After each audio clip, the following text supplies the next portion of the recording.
Girl Boss Beauties, welcome back to my channel. And if you are new here, I'm Stacey Elaine and welcome to the Girl Boss Beauty community. I make videos for the modern working woman, all about beauty, style, work-life balance, and just how to make it all work. So if you're interested in that topic, please subscribe to the Girl Boss Beauty community, as well as hit that notification bell, and you can get notifications on your phone anytime that I upload a video so that you don't miss any of them.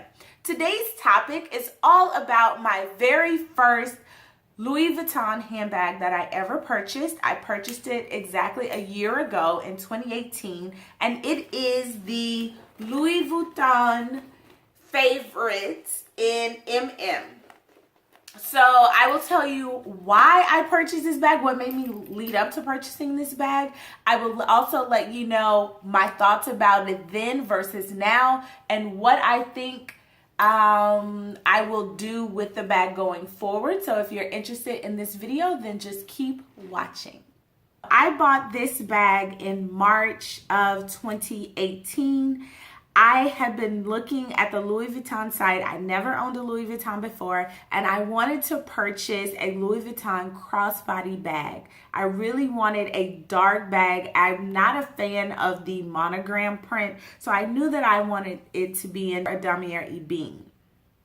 So I went to the Louis Vuitton store. I had extra money. I got my bonus. I was just like, well, I'm paying off debt in my regular income. I don't need this bonus for anything. I can treat myself. So I could buy a luxury handbag.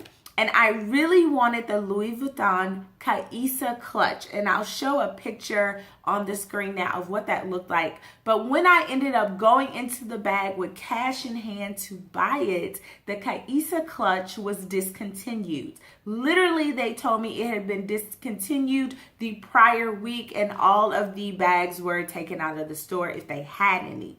And so the Caissa clutch that I wanted was damier ebene with the red trim and the red interior. I thought it was so beautiful. So when I was in the store, a sales associate told me that another bag that's similar to the Caissa clutch was this bag, which is the Favorite. And they also then mentioned they didn't have any and they had become so scarce, and I'd be lucky to find one.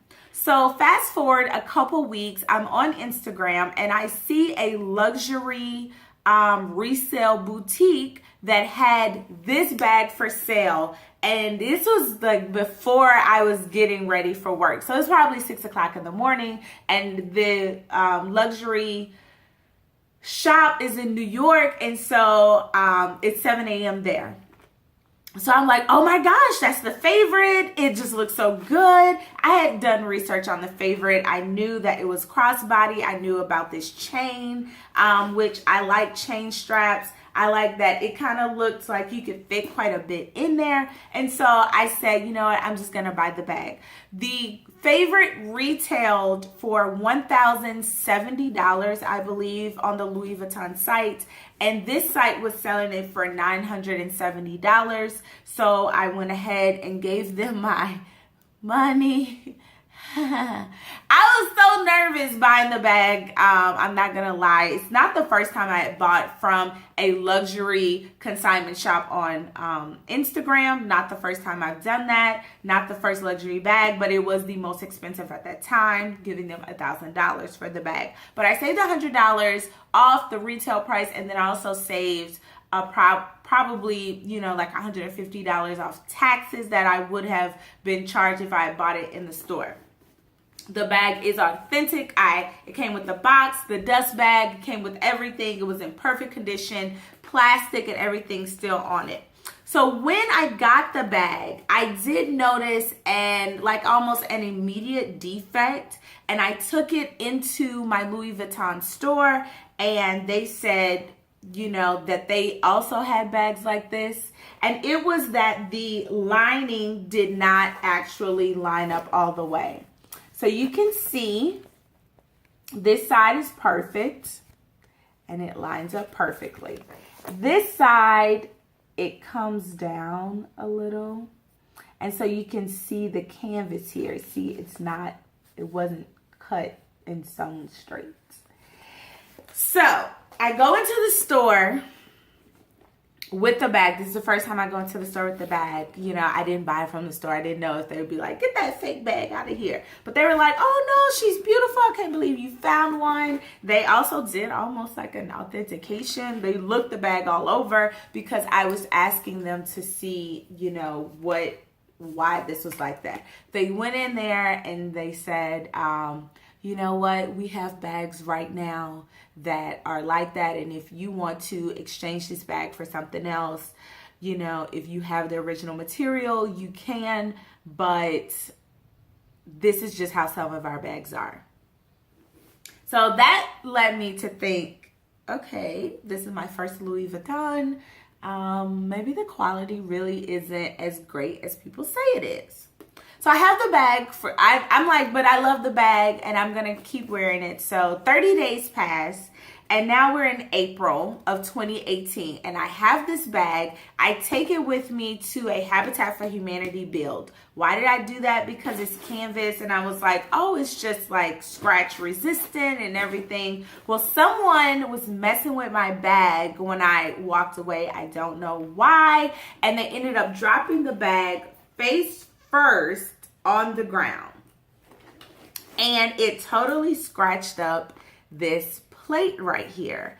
And I was like looking at it, and to me it just looked so ugly. So I went back into the Louis Vuitton store and I was like, hey, you know, can I get another plate put on this bag? And the sales associate said, I could do that for you. It's basically $185, I believe. So this little plate here is $185. He was like, I wouldn't do that. Like, he told me he thought the price was $95. And then when he went to repairs, he was like, I can't believe that is outrageous. He was like, I wouldn't spend that much money for that. That is crazy. He was like, because everyone who comes in here with a favorite, this bar is scratched unless they still have the plastic on it. And so if you're thinking of getting this bag, what I would say is keep the plastic on this if you don't want it scratched up, if you're super anal like me. So fast forward, they're looking at the bag, and then in the store, I see a Damier Azur print. He was like, this is like a unicorn. We never have one. And I was so in love with the favorite at that time. I was like, I think I'm going to buy the Damier Azur one. But when I looked the bag over for defects, I noticed that the canvas had a, it's almost like it puckered out and on this side. And they took it to repair, and the repair lady came back and she said, do not buy this bag. The quality is just not there. I would never buy this bag. It is not up to par. This is in the Houston Galleria store, by the way. So I said, you know, I can't really see myself buying this bag because it's puckered and it just looks like the quality isn't there. It also had the misalignment. So we're in the store and that bag also was not aligned well, and it was worse than mine. And then they look at my bag and they said, look, you have puckering on your bag too.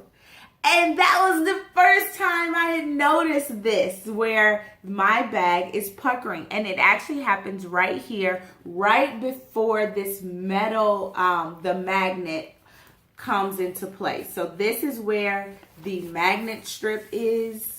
You can kind of see it right there. It causes a crease in the bag, and then that's why it puckered. And they were like, well, don't worry, because someone's going to be in here later today, and we're going to sell this bag. And I was like, well, they can have it, because I don't want a poorly made bag that's selling for like $1,100.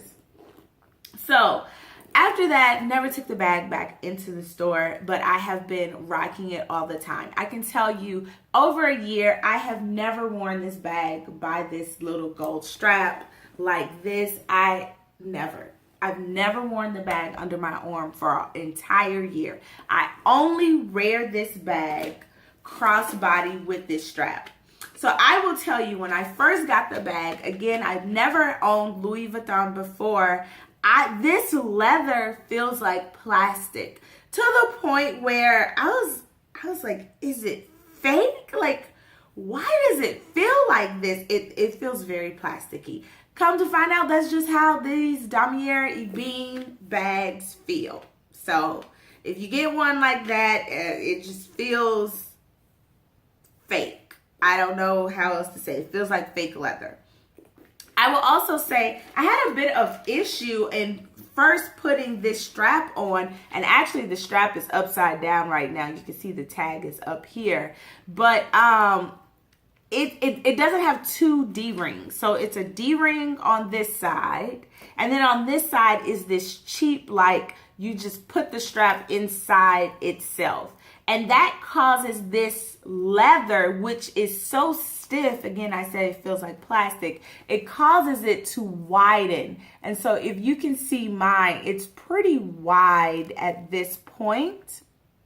Let me get a close up. Pretty wide. And I'm just going to say that I don't like it because I think it's going to strip at some point. I definitely think this is going to get really wide and just tear, and I'm going to have to get it replaced. That is wear that I can tell on the bag, and then this is where this has gotten scratched. Other than that, I have no signs of wear on this bag, and I wear it really a lot. And so the only thing is that this tiny strap here is not really removable. Again, there's only one D-ring. I could take it off and then hide it in the bag. But I have issues with how much this bag can hold anyway, so I don't really do that. But, you know, for all intents and purposes, this is how I hold the bag. My review of the bag, would I repurchase it today? I would not. And let me tell you why I would not. And it's because of the closure. This magnet is weak as a sorry man. Let me tell you. This magnet not gonna give you what you need, girl. I am someone that really needs my bag to close. The only time I carry a bag that can stay wide open, honestly, is when I'm kind of going in the office with a whole bunch of stuff, my laptop and paperwork and everything, and sometimes I just carry an open tote bag. But generally, I hate those kind of bags because these Houston drivers out here will have you swerving, changing lanes kind of quickly, and this bag consistently sits on my passenger side, slides off, and opens. And it just opens so easily. It's not secure at all. And if you have more than a few things in the bag, and I'm carrying the bag right now, which is why it has stuff in it, but you have to kind of line up the bag perfectly. Also, I said wear on the bag, but now I can actually see the line that has come into the bag due to the magnet, and people used to say that would come, and it has, and it's inevitable because this is an entire panel here where they have put this magnetic closure here. So that's also wear on the bag. I do wish the bag had a back pocket instead of just this outline of the inside pocket, but you know, whatever. That it's neither here nor there. So in terms of how much the bag can fit, I actually think the bag fits more than the shape allows or would normally allow because of the stretchy material of the canvas. And so because of that, you know, you can fit quite a bit of things in here, but you would think it could fit more. It can't fit more because it has this flat closure, and if the magnet cannot line up perfectly with where this other magnet is, it's going to cause the bag not to close.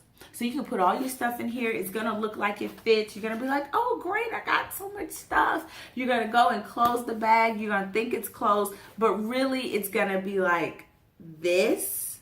And so the bag isn't going to close. You know, it really needs to just, you can see now how it just moves so easily. It's It's weak as a dirty dog, I'm telling you. So, you know, for that reason, I would not repurchase the bag. I really wanted a kind of carefree bag, and this is not a carefree bag. I still look at the Kaisa clutch and think she is way more beautiful than the favorite. The Kaisa clutch had the push button closure, and that it would definitely close the bag, and it came with the gold strap, a really weighted gold strap. This one is kind of rinky-dink, but it came weighted, and so I just felt like, you know, you could kind of dress that one up or whatever. It had an inside zip pocket and 2 compartments, and this is just an open space, which is fine, but because of the closure mechanism or lack thereof, you really can't fit that much in the bag. I still like the look of the bag though, and I do like how it pairs well with outfits, and I can show you now how it pairs well with this dress I have on. So, close that up. I would definitely wear this bag with this dress. So generally, I just carry it just like this, or I'll flip this in the back and just have it like this. But I really do like how it looks, and I didn't really wear it that much until like the fall, and then now that it's summer, I think because it's an easy bag to wear, I kind of wear it. But I don't wear it as much as I wish I did because of how it opens so easily. I do like the bag. I would not spend over $1,000 for this bag though. I think realistically, this is maybe a good $700 bag, if I'm just being honest. So that's my 1-year review on the favorites. Let me know your thoughts if you own one. I am more in love with the corset. The corset looks like it fits less than this, but because it's higher, I just think that it closes so everything is snug in there. I just think that it fits really what I need, and I would sell this bag today to get a corset in the damier ebene. And the Kaisa clutch that I wanted is about $2,000, double the price of this. So I actually would sell this to get the Kaisa clutch, which is now discontinued. So that's my feeling. I like the bag, but she's not my favorite. My favorite Louis Vuitton handbag is the corset. So far, that's my favorite. With that being said, be blessed to be a blessing, Girl Boss Beauties. Let me know your thoughts on the favorite, and let me know if you've ever had a luxury handbag regret. Until next time, see you in the next video. Bye.